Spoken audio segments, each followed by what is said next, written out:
How ethanol is made. Ethanol can come from things that grow.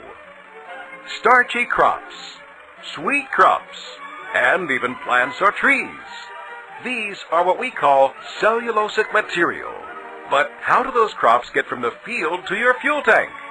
It's a process that starts by grinding the feedstock into small particles and pulverizing the starch into a fine powder. Now add water, and you have a nice mash going. Add a special enzyme, and the starch breaks down into teensy-tiny little particles. Want to see the starch liquefy and reduce bacteria? Turn the mash way down low to simmer. Now crank up the heat, and the starch breaks down even more. Cool! No, really, cool the mash before adding a second enzyme.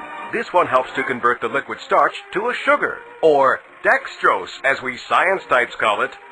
And now it's time for fermentation. Let's synchronize. For the next 48 hours, we're mixing mash and yeast.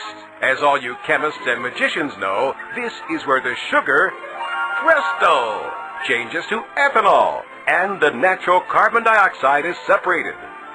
See this fermented mash? It contains about 10% ethanol. But which 10%? To extract that ethanol, crank up the heat again and watch the ethanol vaporize. Then cool, then condense into this splish-splash liquid form.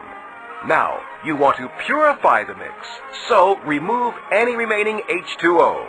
And what's left is ethanol, about 200 proof. Potent, but it can't be potable, which explains the next step.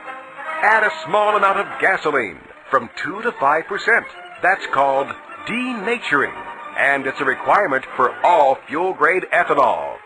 What happens to the leftovers? Well, nothing goes to waste. The distiller's grain becomes a nutritious livestock feed, and carbon dioxide goes into carbonated beverages and dry ice.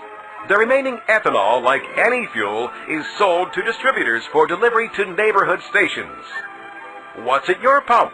E10, a blend of 10% ethanol, can be used in almost any car manufactured since 1980. And E85, a blend that contains 85% ethanol, is for the increasing number of flex fuel vehicles on the road. Just so you know, the same process that converts corn into ethanol works with sugar too, and biomass, which is just another name for the waste from fields and forests. Today, look around. There are ethanol production plants all over the U.S., with more popping up all the time. That means more ethanol-enriched gasoline available in more places. So next time your tank is on E, fill her up with a high-performance, renewable, ethanol-enriched fuel. It's good for your car, because it runs cleaner and cooler.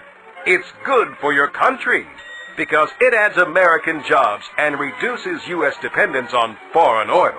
And it's better for your environment, because it's a renewable fuel that greatly reduces harmful tailpipe emissions. And to think, it all started with corn. To learn more, visit our website at www.drivingethanol.org.